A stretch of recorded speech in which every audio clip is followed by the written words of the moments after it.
Hello നമസ്കാരം, welcome back to make studio. Play ഓഫിനരികെ Punjab kings IPL 2025 super Sunday ക്ലാഷിലെ ആദ്യ പോരാട്ടത്തിൽ എവേ മത്സരത്തിൽ രാജസ്ഥാൻ റോയൽസിനെ വീഴ്ത്തി പഞ്ചാബ് അങ്ങനെ പ്ലേ ഓഫിന് ഒരു ചുവട് കൂടി അടുക്കലേക്ക് എത്തിയിരിക്കുകയാണ്. തകർപ്പൻ പോരാട്ടത്തിൽ 10 റൺസിൽ ഒരു ത്രില്ലിംഗ് വിജയം, ഒരു നെയിൽ ബൈറ്റിംഗ് ഫിനിഷ് എന്നൊക്കെ പറയാവുന്ന തരത്തിലുള്ളൊരു തകർപ്പൻ ജയമാണിപ്പോൾ സവായ് മാൻസിംഗ് സ്റ്റേഡിയത്തിൽ പഞ്ചാബ് നേടിയെടുത്തിട്ടുള്ളത്. ആദ്യം ബാറ്റ് പഞ്ചാബ് 20 ഓവറിൽ 5 വിക്കറ്റ് നഷ്ടത്തിൽ 219 റൺസ് എടുത്തപ്പോൾ മറുപടി ബാറ്റിങ്ങിൽ 6 ഇന്നിംഗ്സ് 209 അവസാനിക്കുകയായിരുന്നു. ആദ്യം ബാറ്റ് പഞ്ചാബിന് തുടക്കം അത്ര മികച്ചതായിരുന്നില്ല. പവർ പ്ലേയിൽ തന്നെ വിലപ്പെട്ട 3 വിക്കറ്റുകൾ നഷ്ടമായെടുത്ത് നിന്നാണ് പിന്നീട് പഞ്ചാബ് ഒരു തകർപ്പൻ ടോട്ടലിലേക്ക് ബാറ്റ് വീശിയെത്തിയത്.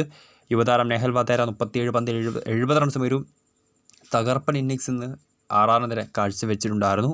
ശശാങ്ക് സിംഗ് 59 റൺസും ക്യാപ്റ്റൻ ശ്രേയസ് അയ്യർ 30 റൺസും നേടിയിട്ടുണ്ട്. ഒപ്പം അവസാന ഓവറുകളിൽ ആഞ്ഞടിച്ച അസ്മത്തുള്ള മർസായുടെ ഇന്നിംഗ്സും പഞ്ചാബിനെ ടോട്ടൽ 220 എത്തിക്കുന്നതിൽ ഒരു നിർണായക പങ്ക് തന്നെ വഹിച്ചിട്ടുണ്ട്. ജോഫ്ര ആർച്ചർ എന്ന സ്റ്റാർ പേസറുടെ അഭാവത്തിലും രാജസ്ഥാൻ റോയൽസിൻ്റെ ബൗളിങ്ങിന് തുടക്കം വളരെ മികച്ചതായിരുന്നു. എന്നാൽ മധ്യ ഓവറുകളടക്കം റൺസ് വഴങ്ങിയത് അവർക്ക് വിനയായിട്ടുണ്ട്. തുഷാർ ദേശ്പാണ്ഡെ 4 ഓവറിൽ 37 റൺസ് വഴങ്ങി 2 വിക്കറ്റ് നേടിയപ്പോൾ റിയാൻ പരാഗുന്നും കൊന മഫക്ക RRന് വേണ്ടി ഡെബ്യൂ മാച്ച് കളിച്ച സൗത്ത് ആഫ്രിക്കൻ യുവതാരം കൊന മഫക്ക 1 വിക്കറ്റും നേടിയിട്ടുണ്ട്. മറുപടി ബാറ്റിങ്ങിൽ രാജസ്ഥാൻ റോയൽസിൻ്റെ തുടക്കം വളരെ മികച്ചത് തന്നെയായിരുന്നു. പവർ പ്ലേയിൽ തന്നെ 100ന് അടുക്കൽ വരെ ചേസ് കൊണ്ടെത്തിക്കാൻ RRന് സാധിച്ചു.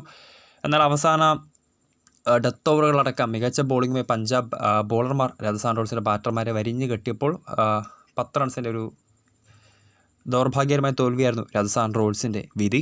ധ്രുവ് ജുറൽ 53 യശസ്വി ജയ്സ്വാൾ 50 റൺസും നേടിയപ്പോൾ യുവതാരം വൈഭവ് സൂര്യവംശി 40 റൺസും നേടിയിട്ടുണ്ടായിരുന്നു. ക്യാപ്റ്റൻ സഞ്ജു സാംസൺ പരിക്കുമാറി രാജസ്ഥാൻ റോയൽസിന് വേണ്ടി ഇന്ന് കളത്തിലേക്ക് ഇറങ്ങിയിട്ടുണ്ടായിരുന്നു. പക്ഷേ 30 റൺസ് എടുക്കാൻ അദ്ദേഹത്തിന് സാധിച്ചിട്ടുള്ളൂ.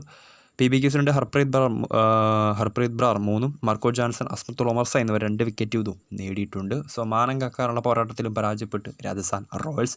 പ്ലേ ഓഫിനരികെ ഒരു ചുവട് കൂടി ഉറപ്പിച്ചുകൊണ്ട് പഞ്ചാബ് കിങ്സ്. ഇനി ഇന്നത്തെ സൂപ്പർ സൺഡേ ക്ലാസ്സിൽ 2ാം പോരാട്ടം നടക്കാൻ പോവുകയാണ്. GT versus DC match. മത്സരത്തിൽ ഡൽഹിയെ പരാജയപ്പെടുത്തി ഗുജറാത്ത് കൂടി വിജയിച്ചു കയറുകയാണെങ്കിൽ ഇന്ന് 2 ടീമുകൾ ഒഫീഷ്യലായി പ്ലേ ഓഫിന് ക്വാളിഫൈ ചെയ്യും. ഗുജറാത്ത് ടൈറ്റൻസിന് പുറമെ RCBയും ഇന്ന് പ്ലേ ഓഫിന് യോഗ്യത നേടും. സോ വീഡിയോ ഇഷ്ടപ്പെട്ടാൽ ലൈക്ക് ചെയ്യുക, ഷെയർ ചെയ്യുക. കൂടുതൽ വാർത്തകൾക്കായി ചാനൽ സബ്സ്ക്രൈബ് ചെയ്യുക.